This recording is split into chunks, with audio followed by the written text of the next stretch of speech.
Pemirsa, tidak ada negara ramah pada TKI. Ungkapan tersebut tampaknya ada benarnya. Kasus yang dialami TKI Erwiana di Hong Kong menjadi bukti terbaru. Bagaimanakah menjamin kasus-kasus ini tidak terjadi lagi? Kita akan membahasnya bersama Direktur Migrancare Anistria Hidayah dan melalui sambungan telepon ada Direktur Perlindungan WNI Kementerian Luar Negeri Tatang Razak.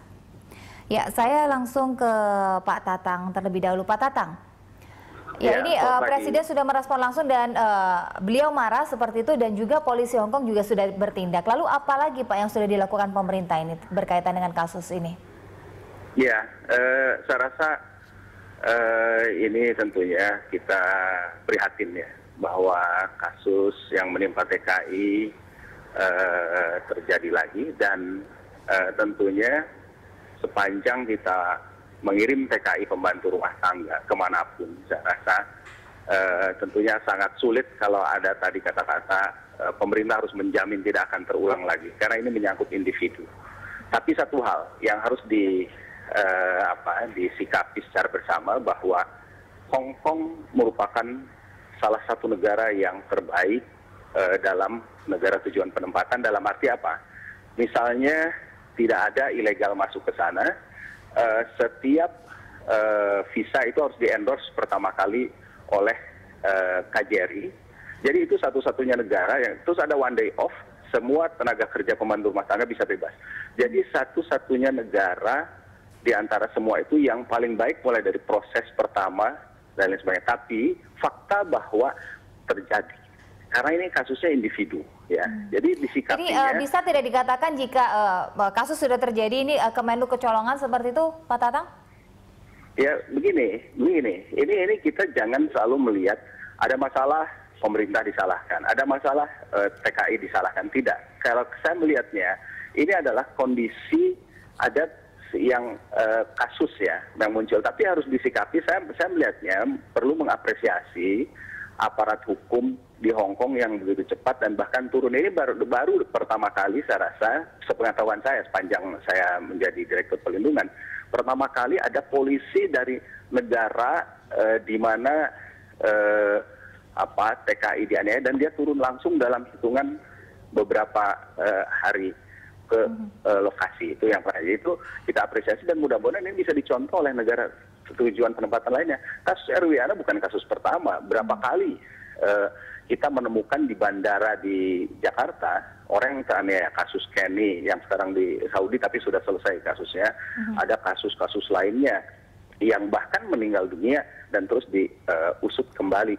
Dan jarang sekali pihak aparat ini kooperatif, bahkan hasil otopsi atau hasil visum kita itu ditolak karena sudah meninggalkan wilayah. Nah, jadi ini ada satu ini. Nah, sekarang yang paling penting setiap ada kasus kita tindak lanjuti dan kita proses hukum ya sesuai dengan ini semaksimal mungkin, karena ini memang kondisi objektif di lapangan ini harus difahami ya. Karena kasus ini muncul puluhan ribu yang kita tangani setiap ini, ada yang bisa selesai tuntas, ada yang setengah, ada yang memerlukan waktu lama. Ya. Baik, Pak Tatang, ini di studio sudah ada juga Direktur Migrancare Mbak Anis Hidayah. Mbak Anis, Anda bisa menanggapi dari yang sudah disampaikan oleh Pak Tatang apa yang sudah dilakukan pemerintah seperti itu, bukan kecolongan tetapi banyak sekali yang ditangani dan justru memuji polisi Hong Kong itu yang langsung datang langsung ke negara ini lalu langsung menginterview atau bertanya kepada Erwiana bagaimana kejadian sesungguhnya ini, bagaimana tanggapan Anda? Ya, saya kira pemerintah menangani iya, tetapi ini tidak bisa dikatakan kasus karena kasus yang sama berulang dalam bentuk yang sama. Dan harus dicermati bahwa munculnya kasus Erwiana itu tidak berdiri sendiri, tetapi ada sistem hukum baik di Indonesia, di Hong Kong, kemudian juga ada sistem penempatan di mana kasus itu terjadi pada saat Erwiana menjalani masa potongan gaji untuk pembayaran biaya penempatan selama 7 bulan. Dan pada masa pembayaran potongan gaji itulah TKI pada posisi yang sangat lemah, tidak punya bergen, karena dia terpaksa dalam kondisi sulit apapun harus tetap tinggal karena gajinya dikirim ke agen untuk bayar ke PT juga. Dan menurut penelitian Bank Dunia tahun 2013, biaya penempatan paling mahal untuk pengiriman PRT di seluruh dunia adalah dari Indonesia, dan itu adalah penempatan TKI ke Hong Kong yang mencapai 35 juta. Baru keduanya adalah Filipina hanya 17 juta. Artinya apa? Sistem penempatan TKI yang sangat industrialisasi, paradigma komoditas ini yang menempatkan TKI pada posisi rentan.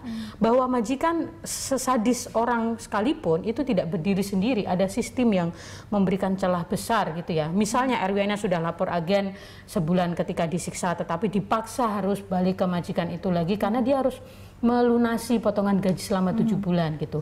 Termasuk PT misalnya punya kewajiban untuk memastikan setiap orang yang dikirim itu safe ya, aman gitu. Dan pemerintah juga punya kewajiban bagaimana memastikan, mengawasi PJTKI yang mengirim itu juga memastikan TKI yang dikirim ke dalam kondisi aman. Jadi ada banyak step-step saya kira yang juga harus dilihat, dan saya mengapresiasi Hong Kong melakukan upaya penegakan hukum, tetapi saya juga meminta bahwa pemerintah Indonesia mengusut juga proses-proses keberangkatannya gitu ya, karena ini saya melihat perdagangan orang, selain perbudakan, saya kira perdagangan orang gitu. Nah, perdagangan orang itu kan ada yang merekrut, ada yang menempatkan, ada yang menyalurkan gitu. Bisa dipastikan ini kasus Erwiana hanya satu dari sekian kasus, mungkin belum muncul saja begitu ya, Mbak Anis. Oke, Pak Tatang bisa menanggapi Pak, ini bagaimana proses untuk pengiriman tenaga kerja kita sendiri Pak, yang tadi sudah disebut biaya untuk pengiriman sendiri juga cukup mahal, 35 juta, sehingga dalam waktu 7 bulan ini TKI dalam posisi yang sangat lemah begitu. Iya, jadi dalam beberapa tahun terakhir ini ya pemerintah bekerja keras ya, terutama Kementerian Luar Negeri dan jajarannya seluruh perwakilan Indonesia di luar negeri berkaitan dengan kasus ini. Dan kita melakukan upaya-upaya memang harus merubah mindset seluruh warga negara Indonesia, stakeholders, mulai dari keluarga, perusahaan, aparat, semua media dan lain sebagainya, bahwa TKI itu bukan komoditi tapi aset. Nah, mengapa kalau Mbak Anis tadi mengatakan begitu? Nah, ini mari kita benahi bersama, karena terus terang saja saya dalam beberapa tahun terakhir ini bekerja maksimal, bahkan kemarin melakukan upaya-upaya koordinasi kami ke Malaysia, ke beberapa negara, melaporkan bahwa ini ada tindakan trafficking, dan polisi sudah mengambil langkah menangkap, bahkan disinyalir ada oknum-oknum ya yang terlibat. Nah, ini memang karena tadi saya tidak tahu persis ya tadi yang disebutkan Mbak Anis termahal biayanya, karena itu bukan ranah kami, bukan ranah Kementerian Luar Negeri. Nah, oleh karena itu mari kita sama-sama benahi dari dalam. Tadi saya hanya merujuk bahwa Hong Kong is one of the best. Saya rasa terbaik Hong Kong itu kalau dilihat dari pola negara tujuan penempatan. Tapi itu pun masih terjadi gitu. Jadi kalau saya katakan kasus, karena ini memang muncul, tidak ada yang bisa menjamin setiap, inilah persoalan sepanjang kita mengirim pembantu rumah tangga, tidak ada yang bisa menjamin, karena satu orang satu majikan. Kalau punya karakter, atau di Indonesia saja kan kasus, atau dimanapun, di Amerika aja pernah kejadian gitu, seorang pekerjanya disiksa, dianiaya, itu negara yang, tapi tindakan hukum sangat keras.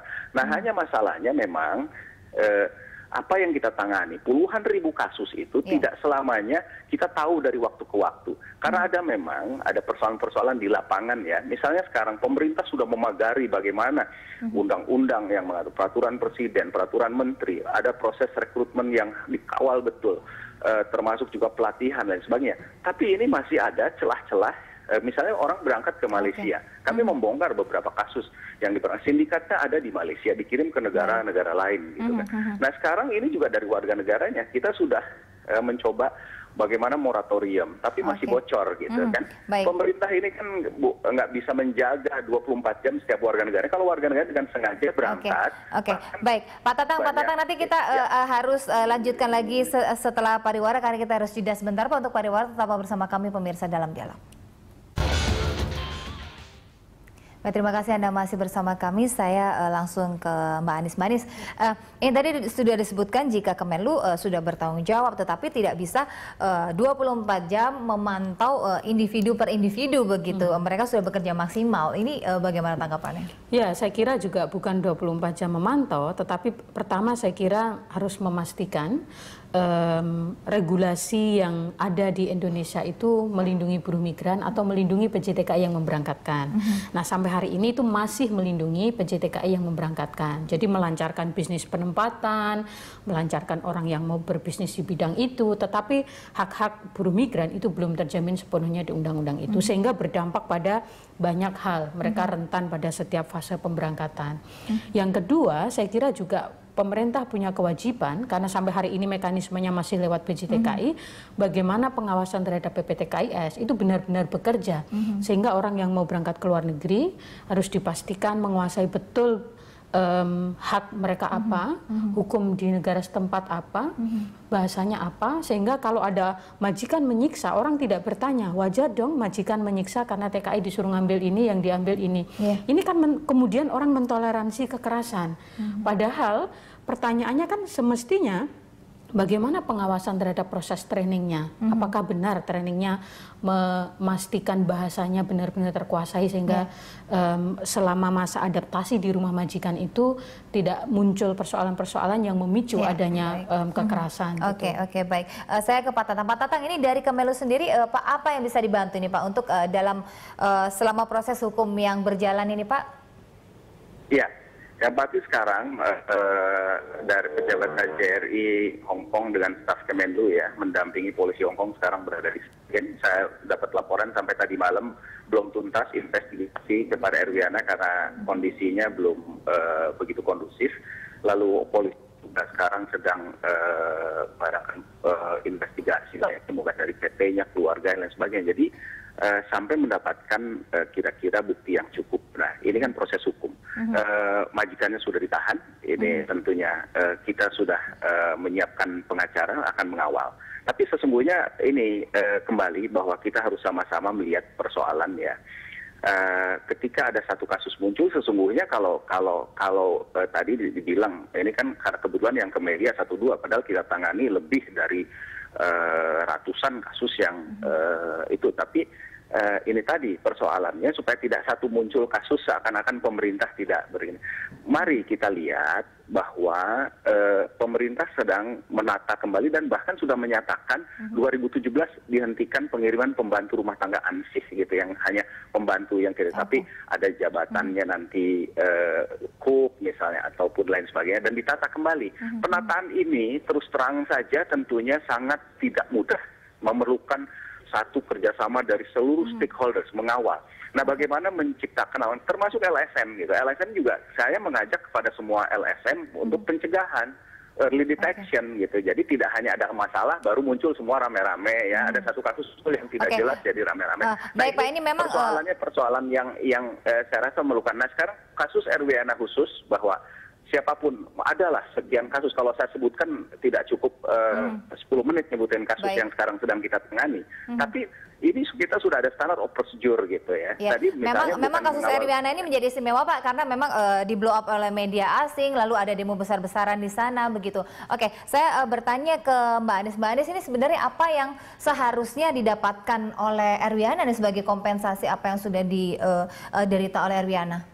Ya, saya kira kalau dari perspektif Undang-Undang Tindak Pidana Pemberantasan Perdagangan Orang, Erwiana mendapatkan restitusi ya, ganti rugi atas apa yang dialami gitu. Tetapi itu baru didapatkan setelah proses hukum di Indonesia. Artinya Mabes Polri harus proaktif memproses tindak pidana traffickingnya. Karena kalau saya lihat dari kronologisnya sebenarnya dugaan traffickingnya itu memang terjadi gitu. Artinya kalau Hong Kong sudah memproses majikannya, kapan nih pemerintah Indonesia melalui Mabes Polri mengusut proses pemberangkatan yang diduga trafficking gitu.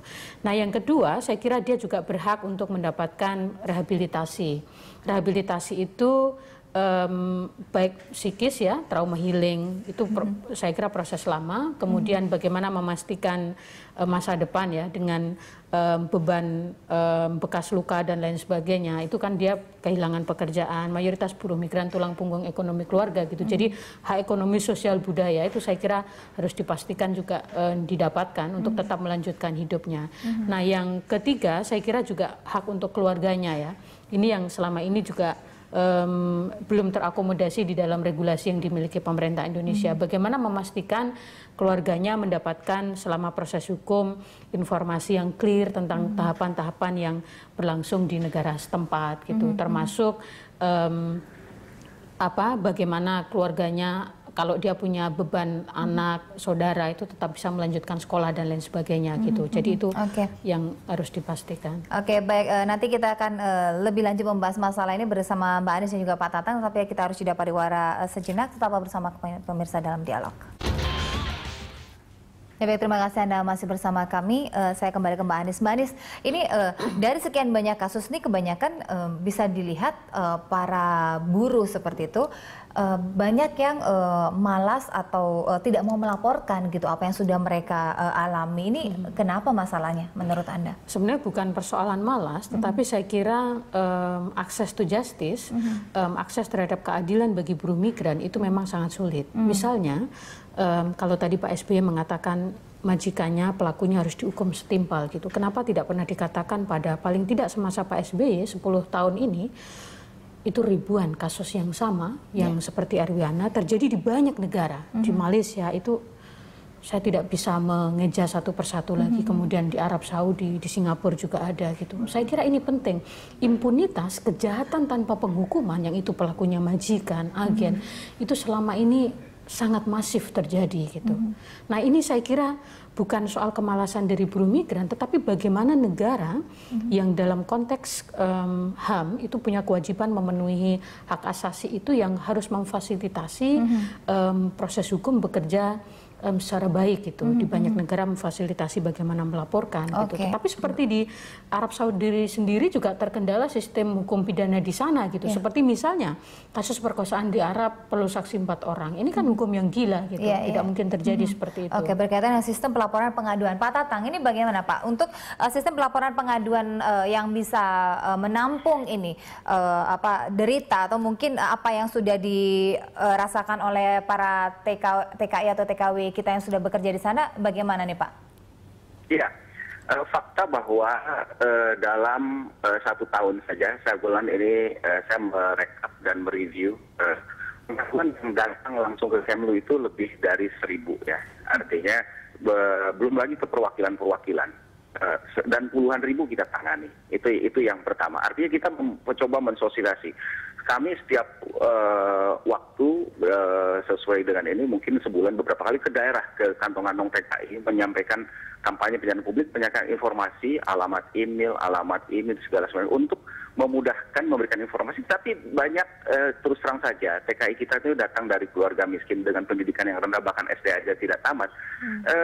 Mereka itu sangat tidak paham, dan kebetulan ada juga proses akhir penempatan ini juga ya, pembekalannya kurang maksimal. Itu yang pertama. Tapi ketika mereka yang tahu lapor misalnya ke institusi terkait, apalagi kepada Kemlu ataupun kepada perwakilan, itu kita langsung tangani. Jangankan lapor mereka, kita mendengar isu atau pengaduan atau informasi dari masyarakat setempat, kadang-kadang kita langsung tangani. Itu yang pertama. Yang kedua perlu digarisbawahi, Filipina itu sangat luar biasa persiapan mereka. Tapi kasus yang menimpa TKI, PLRT, diperkosa, dianiaya, tidak digargaji itu sama. Ini masalahnya memang status pembantu rumah tangga ini sangat vulnerable dan tidak ada yang bisa menjamin satu negara. Makanya yang patut dicontoh itu misalnya Bangladesh tidak mengirim tenaga kerja wanita pembantu rumah tangga ke Arab Saudi, India tidak. Nah, Filipina memang di semua sektor, tapi pembantu rumah tangga itu sangat kecil, persentasenya sangat kecil, tapi kasusnya lebih banyak daripada yang dihadapi oleh Indonesia. Karena itu ketika kami duduk bersama, saya ingin belajar dari Filipina. Ternyata Filipina sangat kagum kepada kita. Bagaimana mekanisme kita, bagaimana perlindungan, bahkan sampai uang diet dibayari. Filipina dibilang no way. Uang diet itu dibayari negara. Dia committed with the criminal. Tapi kita jauh lebih maju. Amerika, dari Kementerian Luar Negeri Amerika, dari Direktur Trafficking, pernah ketemu kami di Kemlu. Saya presentasikan ini loh angka perlindungan. Mereka sangat kagum luar biasa gitu. Bagaimana kita evakuasi dan lain sebagainya. Pak Tatang, ada daftar blacklist untuk majikan-majikan yang memang sudah melakukan penyiksaan atau melakukan penganiayaan seperti itu. Apakah cukup efektif Pak selama ini? Ya, itu tergantung negara. Misalnya Hong Kong ya, kita langsung blacklist itu tidak akan pernah dapat lagi. Kenapa? Karena imigrasinya kita kerjasama. Visa itu tidak akan pernah dikeluarkan tanpa rekomendasi dari KJRI. Tapi di perwakilan Pak, tetapi masalahnya majikan Erwiana sendiri Pak sudah ini yang kedua kalinya seperti itu Pak. Iya, karena tidak pernah ada ketahuan. Kan ketahuan itu terus terang saja Erwiana juga kan dipulangkan. Makanya polisi Hong Kong sekarang termasuk akan menginvestigasi imigrasi termasuk penerbangan. Mengapa orang kelihatan teraniaya kok bisa lolos dari Hong Kong? Kan ini bagus sistem hukum. Ini salah satu contoh, bayangkan Erwiana itu dikirim oleh PT TKIS secara resmi ya di sana, terus dengan negara yang cukup baik ini, tapi masih luput. Bayangkan kalau dari Arab Saudi, dari Malaysia. Satu hal yang ingin saya tekankan, bahwa jangan ketika ada kasus muncul ke media, PJTKI datang ke KJRI bikin pernyataan. Saya nangani kasus ribuan. Itu memanggil PJTKI susahnya setengah mati. Akhirnya uang negara juga yang harus dikeluarkan. Baik Pak Tatang. Mbak Anies mungkin bisa menanggapi Mbak Anies. Ya, saya kira logikanya sama dengan begini. Ketika ada kasus perempuan keluar malam diperkosa, apakah kemudian regulasinya perempuan tidak boleh keluar malam, kan begitu? Regulasinya kan bagaimana memastikan perempuan yang keluar malam terlindungi, tidak mendapatkan kasus perkosaan. Sama dengan perempuan yang bekerja ke luar negeri, bahwa setiap orang punya hak untuk mendapatkan pekerjaan yang layak. Kalau terjadi masalah, bukan solusinya adalah melarang mereka tahun 2017 untuk berangkat ke luar negeri, tetapi bagaimana memastikan mereka yang berangkat ke luar negeri bekerja itu dilindungi hak-haknya. Karena kerentanannya itulah kenapa pada tahun 2011 ILO menetapkan konvensi baru, konvensi 189 tentang perlindungan bagi PRT yang berlaku di seluruh dunia. Nah, harusnya pemerintah Indonesia yang dilakukan sekarang adalah bagaimana meratifikasi konvensi itu sehingga PRT kita yang bekerja di banyak negara itu terlindungi, PRT yang di Indonesia juga terlindungi, mendapatkan hak atas hari libur, gaji yang layak, itu bukan melarang gitu, karena itu mendiskriminasi juga gitu. Jadi saya kira penting juga untuk bagaimana membangun satu kebijakan yang berbasis pada hak asasi manusia, bukan berbasis pada kefrustasian gitu, karena kalau berbasis pada itu, saya kira kita bisa melanggar hak ribuan warga negara kita. Baik, ya mudah-mudahan setelah kasus ini kita mendapatkan solusi dan kebijakan yang terbaik seperti itu dan mendapatkan keadilan yang seadil-adilnya untuk Erwiana dan bisa segera pulih seperti itu ya secara fisik dan untuk dari trauma dan segala macamnya. Mudah-mudahan ini menjadi TKW terakhir ini yang dianiaya. Seperti itu ya, doa kita bersama. Terima kasih Mbak Anies dan Pak Tatang sudah bergabung bersama kami dan tetap bersama kami pemirsa karena kami masih memiliki sejumlah informasi menarik lainnya untuk Anda.